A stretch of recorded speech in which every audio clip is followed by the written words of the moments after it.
ফাঁচি ফাঁচি এনেকুৱা এটা শব্দ যিটো শব্দ শুনাৰ লগে লগে অপৰাধীৰ ভয়ত কঁপি উঠে। ফাঁচি এনেকুৱা এটা স্থান যোনে ন্যায় বিচাৰি ন্যায়ালয়ৰ কাষ চাপে তেওঁ ন্যায় পায় আৰু দোষীয়ে শাস্তি পায়। স্বাধীন ভাৰতবৰ্ষত বৰ্তমানলৈকে 57টাক ফাঁচি দিয়া হৈছে আৰু বহুকেইটা ফাঁচিৰ ৰায় বৰ্তমানলৈকে চলি আছে। কিছুদিনৰ পিছতে আৰু কেইটামান ৰায় প্ৰদান কৰিব।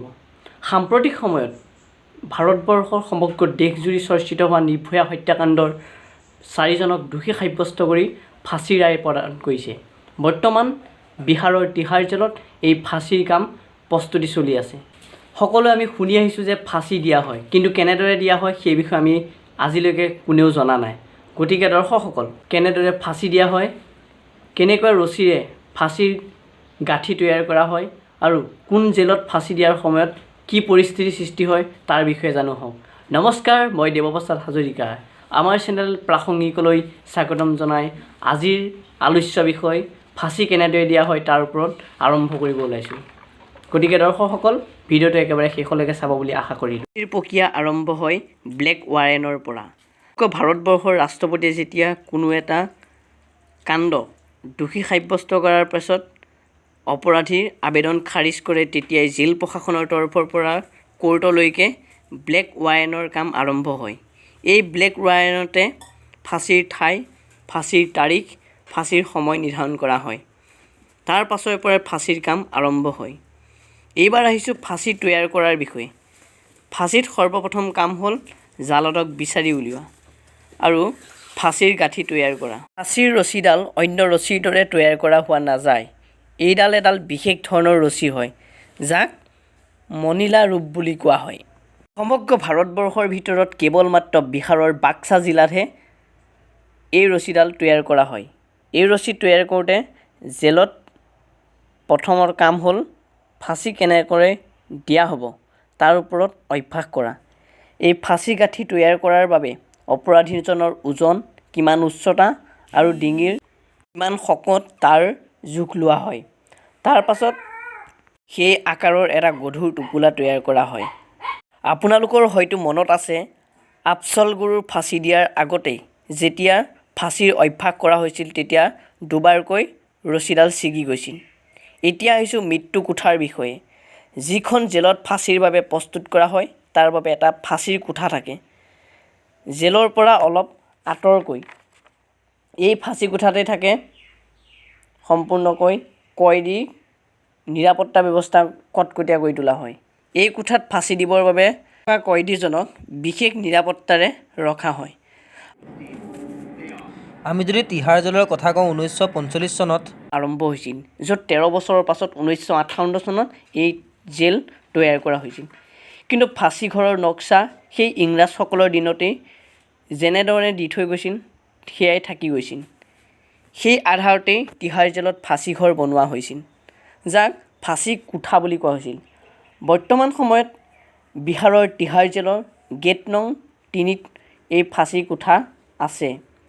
অন্য কয়দীসকলতকৈ অলপ নিজান ঠাইত এই কয়দীসকলক ৰখা হয়। এই মৃত্যুগৃহৰ কয়দীক অকলে ৰখা হয় আৰু 24 ঘণ্টাৰ বাবে তেওঁক অকলে ঘূৰি ফুৰিবলৈ দিয়া হয়। কিন্তু তেওঁক সম্পূৰ্ণ প্ৰত্যক্ষ কৰি থাকে তামিলনাডু স্পেচিয়েল ফ'ৰ্চৰ দ্বাৰা।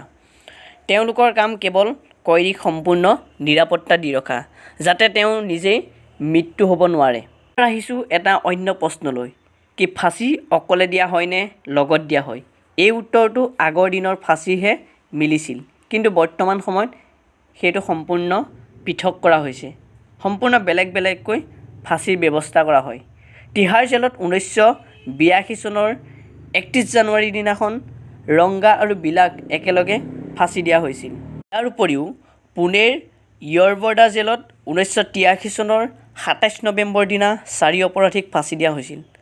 ফাঁচী দিয়াৰ 2 এদিনৰ আগতেই কয়দীজনৰ মৃত্যুগৃহৰ পৰা আঁতৰাই অন্য এটা কোঠাত ৰখা হয়, যাতে ফাঁচী তৈয়াৰ কৰাৰ বিষয়ে তেওঁ দেখিবলৈ নাপায়। ফাঁচীৰ আগতে যদি কয়দীজনৰ কিবা আশা থাকে, সেই আশা মনোবাঞ্ছা পূৰ্ণ কৰা হয়, যি কাৰণে মেজিষ্ট্ৰেটক স্পেচিয়েল জেইলাৰ বুলি কোৱা হয়। তেওঁৰ সন্মুখত কয়দীৰ আশাৰ বিষয়ে লিখা হয়। ইয়াৰ উপৰিও ফাঁচী দিয়াৰ আগতে কয়দীজনে কোনো সম্পৰ্কীয় মানুহৰ লগত যদি কথা পাতিব বিচাৰে তেওঁক কথা পতোৱাৰ ব্যৱস্থা কৰি দিয়া হয়। তাৰপাছত লাহে লাহে যেতিয়া ফাঁচীৰ দিন আহে, ফাঁচীৰ যিদিনাখন দিব সেইদিনাখন কয়দীজনক পুৱা 4 বজাত উঠাই দিয়া হয়। তাৰপাছত তেওঁক গা ধুবলৈ দিয়া হয়, নতুন বস্ত্ৰ পৰিধান কৰা হয়। যদি তেওঁ চাহ খাবলৈ ইচ্ছা কৰা হয় তেতিয়া তেওঁক চাহ খাবৰ বাবে দিয়া হয়। ফাঁচীৰ সময় অহাৰ লগে লগে কয়দীজনক কোঠাৰ পৰা বাহিৰলৈ অনা হয় আৰু সেই সময়ত কয়দীজনক 12জন নিৰাপত্তাৰ পুলিচে সম্পূৰ্ণ নিৰাপত্তা কৰি ঢাকি লৈ অহা হয়। কয়দীজনৰ মুখমণ্ডল সম্পূৰ্ণ ঢকা হয় যাতে তেওঁ আশে পাশে ফাঁচীৰ প্ৰক্ৰিয়াৰ বিষয়ে তেওঁ একো নেদেখে। এনেকুৱা এটা পৰ্যায় পায়গৈ যে কয়দীজনৰ ভয়ত কান্ধত উঠাই ফাঁচী দিবলৈ লৈ অনা লিখীয়া অৱস্থাও কেতিয়াবা হয়। জেলৰ নিয়ম অনুসৰি সেই সময়ত থকা ব্যক্তিসকলৰ ভিতৰত এজন ডাক্তৰ, যিজনে মৃত্যু হয় নে নহয় সেয়াৰ বিষয়ে পৰীক্ষা কৰে। দ্বিতীয়তে এজন সদৰ মেজিষ্ট্ৰেট থাকে, তেওঁৰ তলতেই ফাঁচীৰ সম্পূৰ্ণ প্ৰক্ৰিয়া আৰম্ভ হয়। 3 নম্বৰতে এজন জেইলাৰ থাকে। 4 নম্বৰতে এজন ডেপুটি ছুপাৰিনটেণ্ডেণ্ট জেইলাৰ হিচাপে থাকে। ইয়াৰ উপৰিও 10জন কনিষ্টেবল আৰু 2জন হেড কনিষ্টেবল থাকে। ফাঁচীৰ প্ৰক্ৰিয়াৰ সময়ত জেলৰ মাজত একো কথা বতৰা নহয়, সকলোৰে মনত এটা ভয়ৰ ভাৱ থাকে। জালাদেৰ কয়দীৰ হাত বান্ধি মুখখন যেতিয়া ক'লা কাপোৰে বান্ধি দিয়া হয়, তাৰ পাছতেই ফাঁচীৰ যিডাল লিভাৰ সেইডাল ৰুমালেৰে বান্ধি জালাদে টানি দিয়া হয়। তাৰ আধা ঘণ্টামানৰ পিছতে ডাক্তৰে কয়দীজনৰ পৰীক্ষা কৰে যে তেওঁ মৃত্যু হ'লে নাই। তাৰ পাছত তেওঁ তাৰ পৰা আঁতৰাই দিয়া হয়। আৰু যেতিয়া ফাঁচীৰ কাম চলি থাকে তেতিয়া জেলৰ সম্পূৰ্ণ কাম স্তব্ধ কৰি দিয়া হয় আৰু যেতিয়া ফাঁচি দিয়া হয় তাৰ পাছত সেই আগৰ দৰেই জেলৰ কাম পূৰ্ণগতিত চলি থাকে। এইটোৱে আছিল আমাৰ আজিৰ আলোচ্য বিষয়, ফাঁচী কেনেদৰে দিয়া হয়। যদি ভিডিঅ'টো চাই ভাল পালে তেন্তে লাইক আৰু শ্বেয়াৰ কৰিব নাপাহৰিব। আৰু এনে কিছুমান ভিডিঅ'ৰ বিষয়ে জানিবলৈ ইউটিউবত চাৰ্চ কৰক আমাৰ চেনেল প্ৰাসংগিক। ধন্যবাদ।